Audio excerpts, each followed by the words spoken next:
Interessante para falar com vocês essa noite, e fala de passos para enfrentar as nossas dificuldades. Então eu queria que você abrisse em Mateus capítulo 14. Mateus 14, versículo 22.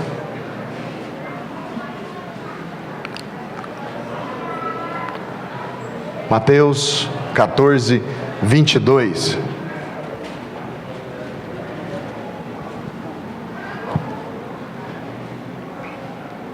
Se você encontrou, diga glória a Deus. Amém. Muitos encontraram. Diz assim a palavra do Senhor: logo em seguida Jesus insistiu com os discípulos para entrarem num barco e fossem adiante dele para o outro lado, enquanto ele despedia as multidões. Tendo despedido a multidão, subiu sozinho ao monte para orar. Ao anoitecer, ele estava ali sozinho, mas o barco já estava em considerável distância da terra, fustigado pelas ondas, porque o vento soprava contra ele.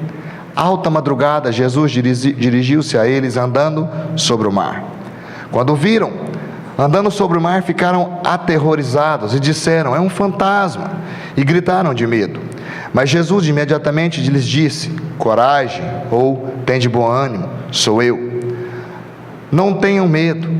Senhor, disse Pedro, se és tu, manda ir ao teu encontro sobre as águas. Jesus o respondeu: vem. Então Pedro saiu do barco e andou sobre as águas e foi à direção de Jesus, mas quando reparou no vento, ficou com medo e, começando a afundar, gritou: Senhor, salva-me. Imediatamente Jesus estendeu a mão e o segurou e disse: homem de pequena fé, por que você duvidou? Quando entraram no barco, o vento cessou, e os que estavam no barco o adoraram, dizendo: verdadeiramente tu és o Filho de Deus. Feche os seus olhos. Pai, obrigado pela tua palavra, qual é viva e eficaz, e que essa palavra, Pai, fale aos nossos ouvidos essa noite. A direção do Senhor venha ser plena e genuína sobre nós, em nome de Jesus, amém. Amém, amado? Tira um pouquinho do grave, porque está dando eco aqui para mim. O que é um dia mau? O que é dia mau? O que podemos dizer que pode ser para nós um dia mau? O que é para nós um dia mau? Às vezes, algumas pessoas falam que um dia mau é um dia que nada dá certo, vai chover. Que um dia mau é um dia difícil. Que um dia mau, obrigado, Leandro, é um dia complicado. Mas o que podemos dizer realmente o que é um dia mau? Será que é quando vêm os ventos contrários? Ou quando a nossa força espiritual é provada? Isso também pode ser um dia mau. Quando parece que Deus não está presente, esse seria um dia mau. É como se nós estivéssemos o tempo todo trabalhando, remando, e o Senhor não nos ouvisse. Trabalhando para não perecermos, e o Senhor não nos ouvir. Isso sim seria um dia mau. E o que será que podemos dizer a respeito dos dias maus? Entenda, essa passagem que lemos, antes da tempestade, os discípulos haviam participado do milagre. Pode abaixar um pouquinho o retorno. Antes da passagem que nós lemos aqui, quando Jesus começou a andar sobre as águas, os discípulos tinham passado por um milagre tremendo, a multiplicação dos peixes. Está aqui em Mateus 14, 13. E a Bíblia fala a respeito disso. Então, poucas horas antes, eles tinham visto um grande milagre, o milagre da multiplicação. Isso mostra para mim e para você que depois de grandes milagres, não estamos blindados das dificuldades. Você pode ter passado por um grande milagre na sua vida, mesmo assim você não está blindado de qualquer dificuldade. Melhorou bastante. Pois as dificuldades podem surgir após o quê? Após uma grande vitória, ou atingir áreas de sua vida que você nem imagina acontecer depois de uma grande vitória. As dificuldades podem vir até nós depois de você ter tido uma vitória tremenda. Isso pode acontecer, é real, acontece, e vai acontecer. Aconteceram até com eles aqui, aconteceu com Davi, aconteceu com vários homens de Deus, acontece comigo, acontece com você. Às vezes você tem uma grande vitória, e passa um minutinho ou outro, você tem logo uma grande batalha, um grande susto, Isso pode acontecer nas nossas vidas. Não é porque você saiu de um grande milagre que não vai mais acontecer nada com você. As dificuldades, muitas das vezes, elas nos perseguem. Mas amém por isso. Amém por ela nos perseguir, porque cada dificuldade vencida é um passo a mais para o rumo do seu objetivo. Cada dificuldade que você vence é um passo que você dá mais para o rumo do seu objetivo. O barco dos discípulos aqui estava indo muito bem. O barco estava bem, estava tranquilo. Jesus falou para eles: olha, vai que eu vou cuidar da multidão, entra no barco, vai, toca o barco, porque eu vou cuidar da multidão e vocês vão passear, e eu vou encontrar com vocês. Eles não entendiam como ele ia encontrar com eles, mas eles falaram: eu vou cuidar da multidão, e depois eu encontro. Eles pensaram: depois o Senhor vai pegar alguém, a multidão, lógico, quem que não vai querer remar para Jesus, né? Então alguém vai levar ele até nós, ótimo. Mas Jesus foi orar, e eles foram no barco. Muitos discípulos ali naquele barco, na verdade muitos não, eu creio que todos eles eram experientes na pesca, entendiam de barco, mas os ventos contrários vieram contra o barco, apesar de todas as experiências dos discípulos. O mar da Galileia é um grande lago, e ele é cercado por montanhas, e quando o vento ele emboca ali dentro, ele não sai, porque ele tem montanhas ao redor. Então ele traz ondas violentas e ondas contrárias ao barco, e eles ficaram apavorados com aquilo tudo. Então, quantos de nós às vezes temos a nossa vida sob controle? Eles achavam que tinha o barco sob controle. Muitos de nós pensamos assim: não, nós já passamos por todo tipo de provação, passamos por dificuldades, então agora eu já estou experiente, né? Não podemos falar que estamos velhos, né? Estamos experientes, temos experiência, e eu estou no controle da minha situação, estou no controle da minha vida, eu sei que nada vai acontecer que eu não possa controlar, que eu não possa arrumar um jeito, que eu não possa discernir melhor, eu estou no controle. Muitos de nós pensamos assim, que passamos por provações, todas elas, digamos assim. No mundo em que vivemos, não temos o controle de nada. Escute algo: você não tem o controle de nada. Que terrível notícia. Não tem o controle de nada. O Reinaldo não está aqui hoje, mas não vi o Reinaldo, mas o Vinícius está ali. Nós estávamos na fazenda esse tempo atrás, e nós fomos colocar fogo num lugar, e tem uma pessoa que tem medo de fogo, é eu. E ele pegou, e a gente colocou fogo naquele pasto, né? E um dia antes, de um lado, e eu coloquei de noite, fui embora, né? E chegou, estava queimadinho, lindinho. Aí de tarde, nós estávamos indo embora, os meninos animaram, falaram: não, vamos colocar fogo naquele outro lado lá. E agora à tarde, vamos esperar esse negócio de noite não. Aí eu falei: pessoal, então vamos pôr aí, né? Todo valente.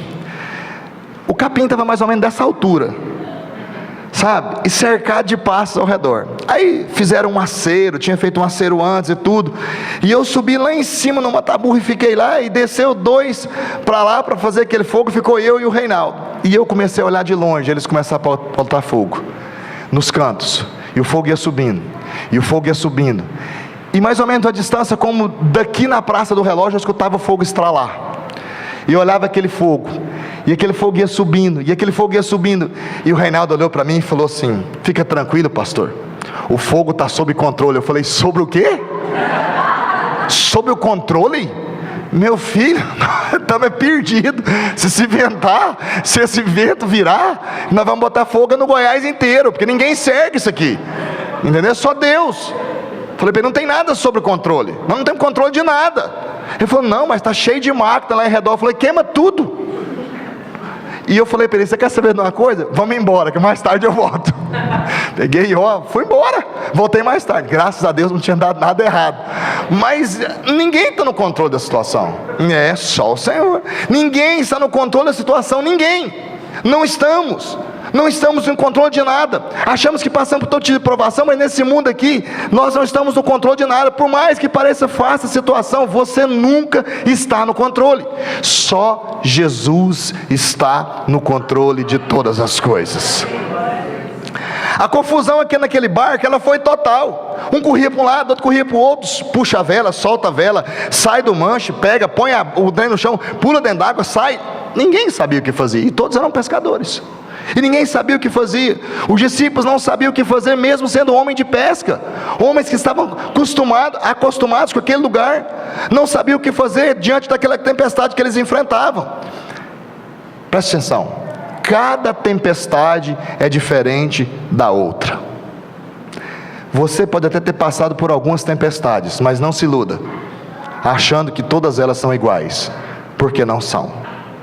Cada tempestade é diferente uma da outra. As tempestades são diferentes, elas atingem áreas diferentes da nossa vida, mas todas elas vêm para quê? Para abalar a nossa fé, vêm para abalar a nossa confiança em Deus, a nossa fé. Quando as provas vêm, a primeira coisa que o inimigo joga contra nós, sabe o que é? O desânimo. A primeira coisa que o inimigo joga contra nós para provar a nossa fé, para abalar devido às tempestades, é o desânimo.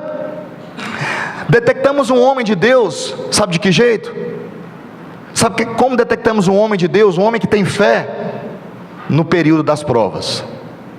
Conhecemos a nossa fé, não porque falamos que temos fé, mas como lidamos em meio às tempestades da vida.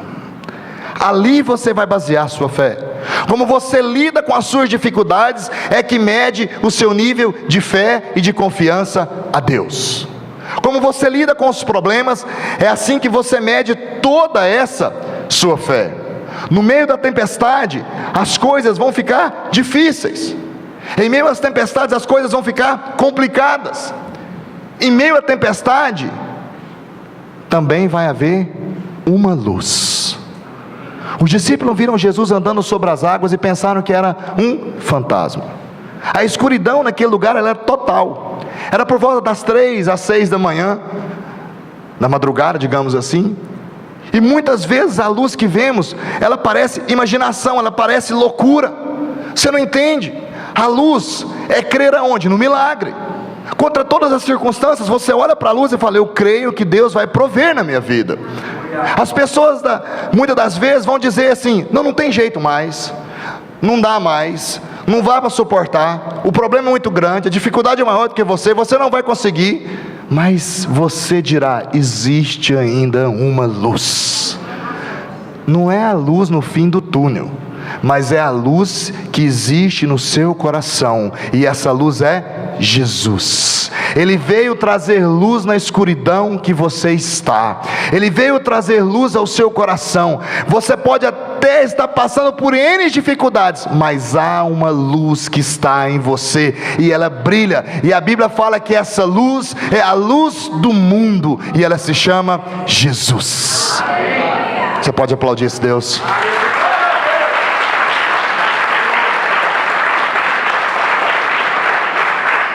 Há uma unção em cada prova.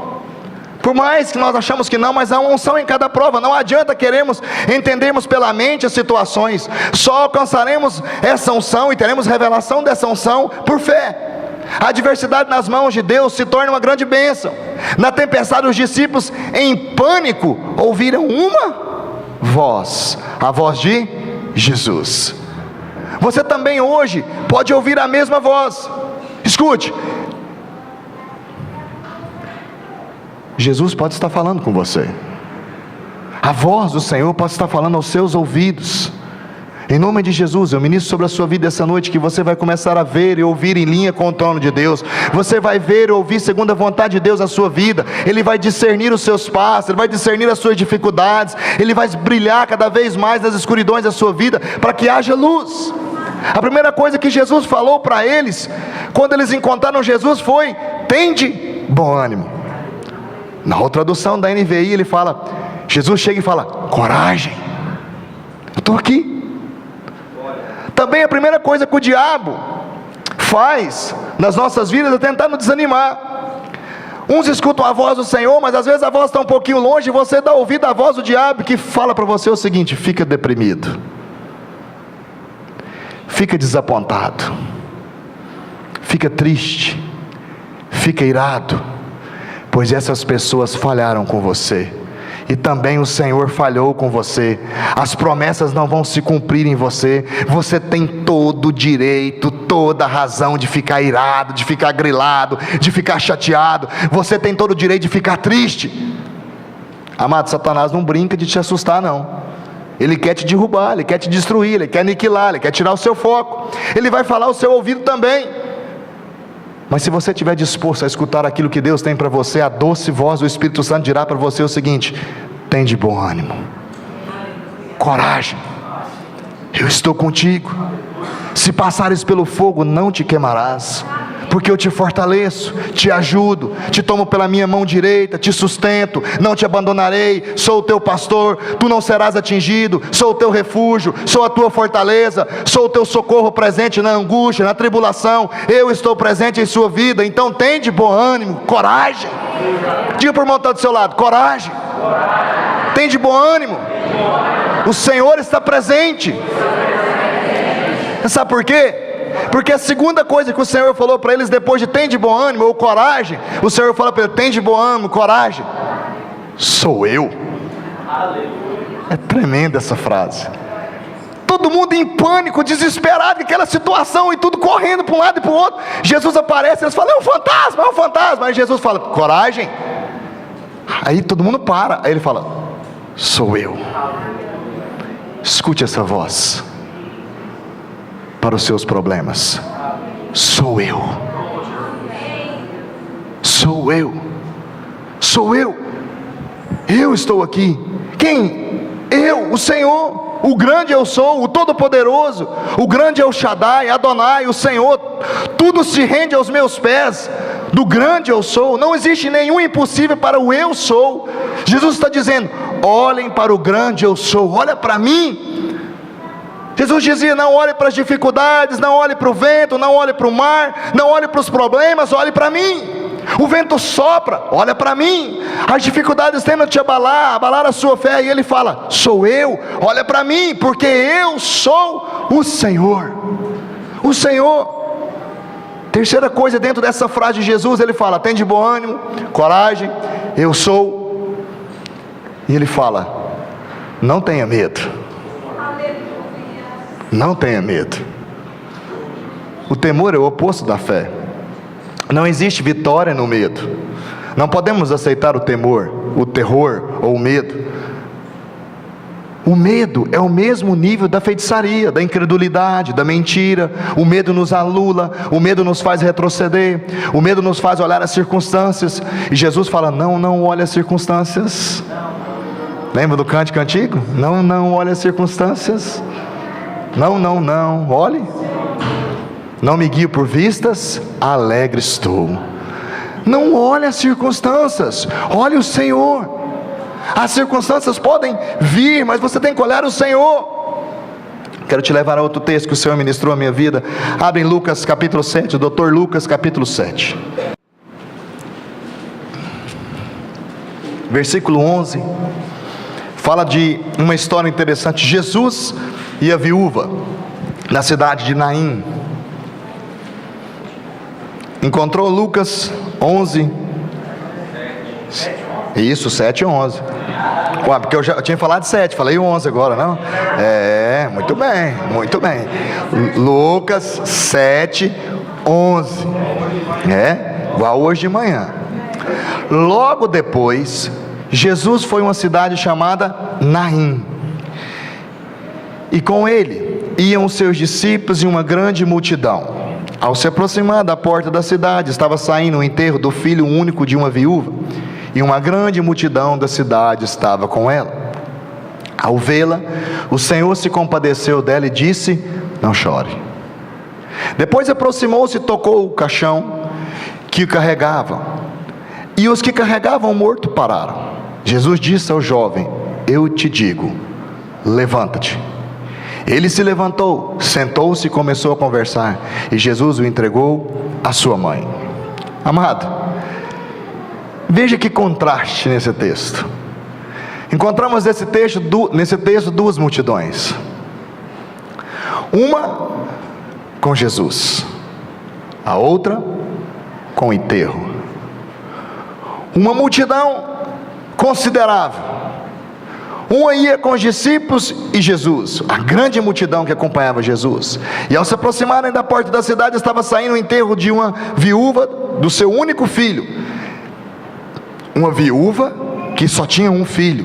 Se era viúva, o marido já havia morrido, e agora estava morto o filho. Ela estava só, e uma grande multidão da cidade estava com ela. Essas duas multidões se encontram. Todos, às vezes dentro da igreja, são considerados como cristãos. Mas será que são? Chamam os dois lados de multidões, mas um é um tipo de multidão e a outra outro tipo de multidão. Alguns são cristãos e outros são chamados de cristãos. Uma multidão era a multidão da vida, a outra a multidão do enterro, a multidão da morte. Será que não existem pessoas, até mesmo dentro da igreja, que buscam a vida, e outros também que estão buscando morte, pois caminham em uma estrada de morte? Uma multidão estava experimentando o poder de Deus, o poder de Jesus. Uma multidão estava abastada, cheia da presença de Deus, porque Jesus estava ali. E a outra multidão triste, cheia de dor, cheia de receios, porque via na viúva a perca do seu único filho. Alguns experimentam o mover de Deus e outros tristes, deprimidos, derrotados, aniquilados.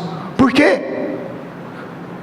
Uma multidão seguia o Mestre, uma multidão seguia Jesus, uma multidão caminhava com Jesus, a outra seguia o morto. Uma multidão caminhava com Jesus, a outra caminhava com o morto. Uma multidão estava alegre, a outra triste. Alguns seguem Jesus, mas outros querem seguir os seus próprios interesses, os seus próprios desejos, querem seguir a carne, querem seguir o mundo e as suas próprias vontades. Uma multidão seguia vibrante, sorrindo, e a outra chorando e desanimados. Alguns seguem o Senhor e entendem o contentamento da salvação e sabem quem é Jesus, mas outros são murmuradores, fofoqueiros, bajuladores, idólatras, que não alcançarão o Senhor, mesmo sabendo que Jesus está ali. Mas eu quero que você se atente ao texto. Lucas 7, 12 e 13 fala: ao se aproximar da porta da cidade, estava saindo o enterro do filho único de uma viúva, e uma grande multidão da cidade estava com ela. Ao vê-la, o Senhor se compadeceu dela e disse: não chore. A viúva havia perdido seu marido. Ela era viúva, é óbvio. A viúva havia também perdido o seu único filho, ela estava completamente só. Esse filho era para ela o quê? A esperança, a única esperança que ela tinha. A esperança de uma companhia todos os dias à noite, a esperança de alguém para conversar, a esperança de alguém para cuidar dela, a esperança de um sustento, a esperança de um cuidado na sua velhice. Mas era o único filho dela e ele tinha morrido. Ela já tinha tido uma triste decepção pela vida, perdido seu esposo, e agora seu único filho havia morrido. Toda a esperança daquela mulher estava naquele caixão. Toda a esperança daquela mulher estava na morte. Tudo que ela tinha havia perdido. Que sofrimento, um em cima do outro. Que decepção, um em cima da outra. Quantos hoje não estão assim? Estão sem motivação, sem rumo, cheios de decepções, estão caminhando atrás da morte, como aquela viúva que chorava a perca da esperança da vida. Quantos estão assim dentro do barco, da mesma forma, também atribulados pelos ventos, não ouvindo a Jesus? Agora, aquela multidão a seguia. Tinha uma multidão que seguia o enterro. Eu não sei por que a multidão seguia o enterro. Eu creio que ou ela tinha muitos amigos naquela época, ou o povo daquela época era muito solidário mesmo. O que hoje poucos de nós somos. Poucos. Mas havia uma multidão atrás daquele enterro. E Jesus se encontrou com eles. A viúva estava triste. Às vezes você pode dizer que conhece pessoas que estão tristes. Às vezes você mesmo está triste, mas eu quero te dizer que hoje aqui na igreja existem pessoas tristes. Existem aqui na igreja mulheres que choram, choram porque perderam a esperança, choram porque perderam o prazer de cozinhar, de fazer coisas boas, choram porque perderam o prazer de se relacionar com seu esposo, choram porque foram tratadas sem dignidade, abusadas, molestadas, maltratadas, até pelo esposo, choram porque não tem uma palavra de carinho, choram por falta de amor, de cuidado, choram porque não tem um momento de atenção, porque se sentem esquecidas, choram porque ganham um beijo só quando o marido quer sexo, choram por uma palavra de amor, choram porque o marido não quer saber das coisas da igreja, não quer se envolver com a obra da igreja, choram porque os seus filhos não querem saber do Senhor, estão no mundo, nas drogas, na prostituição, choram porque estão solitárias, choram porque precisam de um milagre. Mas também existem homens aqui que choram porque não conseguiram ainda pagar as suas dívidas, choram ainda porque sofrem perseguições, humilhações no trabalho, choram porque queriam dar o melhor para a sua família e não conseguem, choram porque queriam vencer o pecado, mas encontram dificuldades, choram porque se sentem escravos do mundo. Pessoas também aqui sofrem, pessoas aqui também choram, por não ter a oportunidade às vezes de cantar, de pregar, sofrem rejeição, sofrem ansiedade pela faculdade, sofrem porque já são ansiosos, sofrem pelos problemas que enfrentam, sofrem pelo medo de não casar, sofrem porque casaram e estão com medo de não conseguir sustentar a sua família, sofrem porque não acharam Jesus ainda, sofrem porque ainda não escutaram o Senhor. A Bíblia fala que quando Jesus encontrou com aquela mulher, Ele se compadeceu dela. Lucas 7,3 diz: ao vê-la, o Senhor se compadeceu dela e disse: não chores. Sabe o que o Senhor disse? Não chore. Nós temos, amados, um Deus que vê, um Deus que vê a nossa dor, que vê a nossa angústia, Ele vê os nossos problemas, Ele vê as nossas dificuldades, Ele está cheio de compaixão por nós. Deus não fica apático aos nossos problemas, jamais. Ele vai até aquela mulher e fala com ela: não chores, não chores. Nós temos um Deus que fala, temos um Deus vivo, um Deus vibrante, um Deus atuante, um Deus que muda situações, um Deus que muda vidas. Daniel 2,21, Deus, Ele muda as épocas, as estações, destrona rei e os estabelece, dá sabedoria aos sábios e conhecimento aos que sabem discernir as suas palavras. Esse é o nosso Deus. Ele muda tempos, Ele muda estações. Jesus, Ele é o nosso Senhor, Ele é atuante em meio às dificuldades. Daniel 2,21, Ele é atuante em meio às nossas dificuldades. Ele parou o enterro. Quando Jesus parou o enterro, eu li essa passagem e comecei a rir, porque quando Jesus parou o enterro, o mais certo é que os discípulos ficaram atemorizados com Jesus. Os discípulos até ficaram doidos. Gente de Deus, ela está seguindo um doido. Jesus parou o enterro vinha com a multidão, Jesus encontra e para o enterro, fala: para. Todo mundo para. Os discípulos até pensaram: meu Deus, o que ele vai fazer? E aí Jesus começa a falar para aquela mulher: não chore, não chora. Aí ele dirige até o morto. Eu fico pensando a discussão entre eles. Quando nós lemos o texto, vemos que Pedro, ele foi ativo e foi até Jesus, né? Pedro até falar: não é possível que ele vai tocar no morto, ele não vai tocar no morto, ele não vai tocar no morto, porque judeu não pode tocar nem morto. Porque quando um judeu toca no morto, ele fica imundo. Ele não pode fazer mais nada, ele não pode entrar na casa de ninguém durante 7 dias, ele tem que se purificar, ele tem que passar por uma purificação. Mas Jesus era Jesus. Ele veio para quebrar os paradigmas, os dogmas. E Pedro até pensando, não é possível, ele vai tocar no morto, ele vai tocar no morto, ele vai tampou o olho, ele vai tocar no morto, ele vai tocar no morto, Aí o outro fala, não, ele não vai, eu tenho certeza que ele não vai. O outro fala, ele vai tocar. Jesus toca no caixão. Aí ele fala, tocou. E agora, meu Deus, como é que nós vamos andar com ele? Não vai poder orar com ninguém, vai ter que voltar lá para o templo de novo, para a sinagoga, purificar de novo. Aí Jesus fala para o morto, levanta. Aí fala, agora está conversando com o morto. Ficou doido. E a Bíblia fala que o morto se levanta e começa a conversar com Jesus. E ele entrega o filho àquela viúva. Amado, entenda algo. Ele tocou no morto. Jesus tocou no caixão. Ele ficou imundo por causa daquela mulher.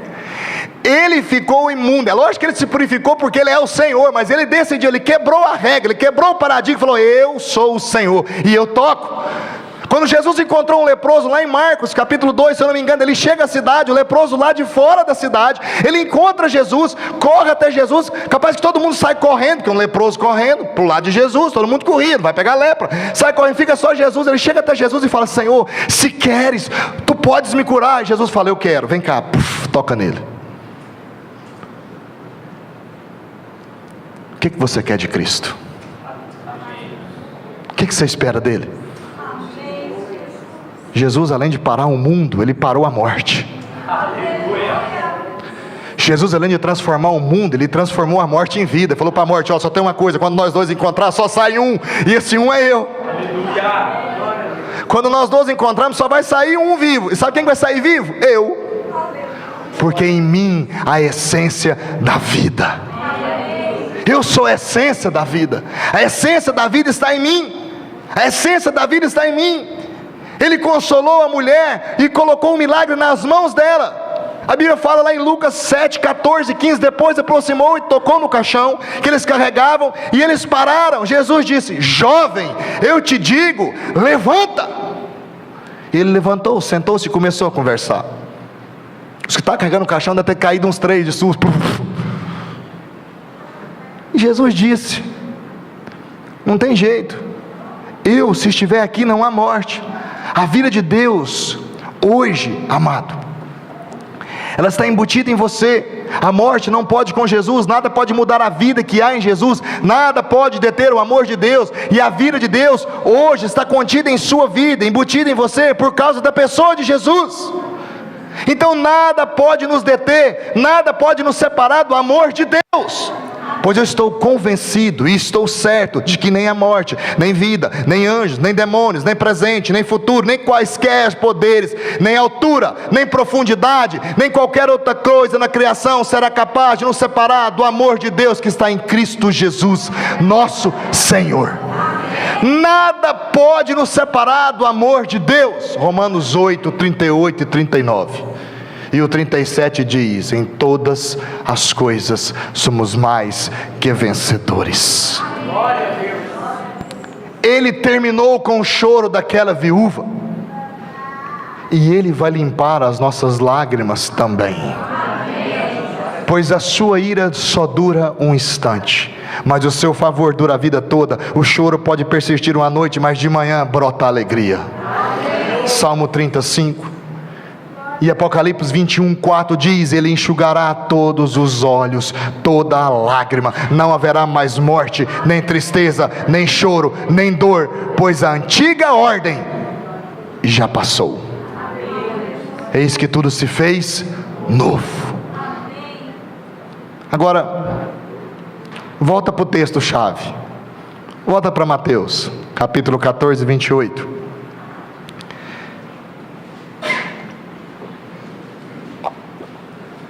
O que diz aqui? Quando Jesus fala para eles, não tenha medo, coragem, sou eu, não tenha medo. E sou eu, capítulo 28, capítulo 14, versículo 28 diz, Senhor, disse quem? Pedro, sempre. Se és tu, manda eu ir ao encontro por sobre as águas. O que Pedro fala para Jesus? Senhor, é o Senhor mesmo? Se é o Senhor, eu quero ir até o Senhor sobre as águas. eu quero ir. É o Senhor. Jesus falou: não tenha medo. Todo mundo achou que era um fantasma. Jesus falou que não era. Ele falou: sou eu. Tem de bom ânimo, sou eu. Não tenha medo. Aí Pedro falou: se é o Senhor, eu quero ir até aí. Me faz ir até aí. A resposta de Jesus para Pedro é a mesma resposta que Ele tem hoje para mim e para você. Vem. Quer vir até mim? Vem. Jesus chamou Pedro? Não. Pedro disse: se é o Senhor, eu quero ir. Aí ele disse: vem. Primeiro, uma atitude nossa. Vem. Vem até mim. Vem. Vem, Pedro. Foi a palavra dada a Pedro e também é dada a nós. Vem. Vem, prove, caminhe, avance, creia, ande sobre as circunstâncias, saia do barco da aflição, lança-te em fé, vem, não tira os olhos de Jesus. Quando Pedro pisa nas águas, as águas se tornam sólidas, ele estava indo bem, mas começou a pensar nos outros, e com o outro dizer a seu respeito. Então ele pensou: eu estou sonhando, estou andando sobre as águas, eu estou sonhando, ele desviou os olhos de Jesus, e ele novamente olhou para as impossibilidades da sua vida, as circunstâncias das grandes ondas, a escuridão, todos os perigos, e ele começou a afundar. Agora, você já viu alguém afundar em câmera lenta? Porque eu nunca vi. Porque quando você afunda, é de uma vez, né? Assustou? É de uma vez, velho. Já viu você pular dentro d'água e ficar só quando você está de boia e a boia está furada, e ela vai vazando um pouquinho ar, aí você vai afundando aos poucos. Se não for isso, meu filho, você pulou dentro d'água e você vaza, desce. A Bíblia fala que Pedro começou a submergir, foi afundando devagarzinho, de câmera lenta, slow motion. Quando o medo nos domina, nós vamos afundando devagarzinho, cada dia um pouco, até submergirmos. Cada dia você vai afundando um pouquinho, cada dia você vai afundando um pouquinho, cada dia você vai afundando um pouquinho. Mas Pedro, quando percebeu a situação, que ele estava afundando, ele gritou: Senhor, socorro, acode-me, socorro, Senhor, salva-me. Prontamente Jesus pegou ele pela mão, colocou ele novamente na superfície e caminhou com ele até o barco. Vem comigo andar sobre as águas, que eu vou te mostrar como é que é. Porque algumas pessoas acham que Jesus pegou ele e botou no barco, mas Pedro já estava até chegar a Jesus, e Jesus o tomou pela mão e levou ele sobre as águas até o barco, e colocou ele no barco e falou assim: em mim você está seguro. Entregar a sua vida a Jesus. Muitos criticam Pedro, mas somente ele teve coragem de andar sobre as águas. Somente ele experimentou por alguns momentos o que é viver na dependência de uma palavra de Deus.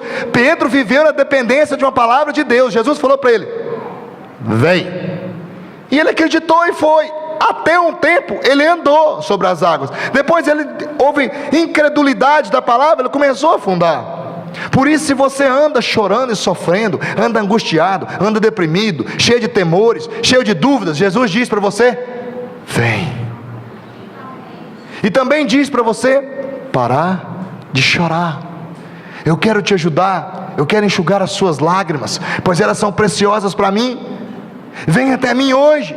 Quando Jesus nos fala tais palavras, as circunstâncias difíceis da nossa vida, elas vão se afastar. O vento contrário passa, se transforma numa brisa suave, e a unção de Deus vem sobre nós.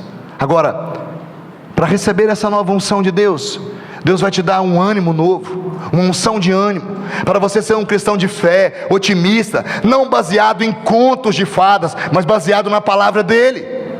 Não baseado em coisas sem firmeza, mas baseada na palavra dEle. Eu sou o Senhor, eu te sustento, te tomo pela tua mão direita, eu te guio, eu sou teu Pai, eu te criei. O Senhor te firma. A unção da verdade também que o Senhor vai dar à sua vida, encher você com a sua unção, é para quê? Para controlar a sua vida, que o Senhor é a verdade que está em você, e Ele controla a sua vida, e você começa a andar segundo a verdade das promessas de Deus, contidas na sua palavra. Unção da fé, para se lançar no propósito de Deus, para conquistar o impossível, porque às vezes você olha para as coisas e fala: é impossível. Só que os outros discípulos olharam Pedro e falaram assim: rapaz, você está de brincadeira, como é que você vai querer andar sobre as águas? É impossível. Mas ele creu. Quando Jesus encontrou com aquela viúva, as duas multidões se encontraram, e Jesus falou: vou resolver o problema dela. O problema dela é o filho, vou resolver. Os discípulos devem ter pensado: não é possível, vai tocar no caixão. Jesus resolveu. Jesus resolveu. Jesus resolve os nossos problemas, amado. Se nós colocarmos as nossas vidas nele, ele vai resolver os nossos problemas. Uma unção de fé para lançar dentro do propósito, uma unção para caminhar na visão de Deus. Nada nos afastará do propósito de Deus para nós. Nada pode te afastar do propósito de Deus para você. Você não pode aceitar isso. Hoje de manhã nós tivemos uma reunião com o louvor e eu falei sobre isso no finalzinho. Qual que é o ápice de todo o casamento? A noiva. Ela é o ápice do casamento. Ela é a coisa mais importante do casamento. Quando a noiva vai entrar, todo mundo fica em pé. Todo mundo olha para a noiva. A noiva, ela é a beleza do casamento. Ela está pronta, ataviada, adornada, de vestes novas. Você já viu alguma noiva, alguma pessoa sem ser noiva, andar vestida aí de noiva pela cidade? Dia a dia? É só para o casamento, querido. Se vê, você pode internar. Interna. Porque ela já está rasgando nota de 100 e tacando pedra em avião. Interna. Entendeu? Porque isso acontece na hora do casamento. A noiva entra e todo mundo para, olha para a noiva. A noiva vai entrar. E todo mundo tem a visão para a noiva. Você sabia que no céu vai ser assim? Quando nós formos entrar no céu, a visão do céu vai ser todinha para nós. A Bíblia fala que o céu vai parar. Vai parar. E nós vamos chegar às portas do céu. E o nosso noivo, o Senhor, vai estar junto ao trono do Pai, esperando você. Ele vai olhar para você e diz: vem, minha noiva. Vem, minha noiva. Vem, minha noiva. Eu me preparei para você. Você entende isso? Como vai ser esse momento? Esse momento vai ser único para mim e para você, porque aí nós vamos estar preparados para encontrar com Ele. Mas até chegar esse momento, Ele vai parar a morte na sua vida. Ele vai parar os ventos contrários dentro do seu barco. Ele vai fazer você andar sobre as águas. E se há morte sobre a sua vida, Ele vai falar: levanta, porque eu sou o Deus da vida. Você pode aplaudir esse Deus?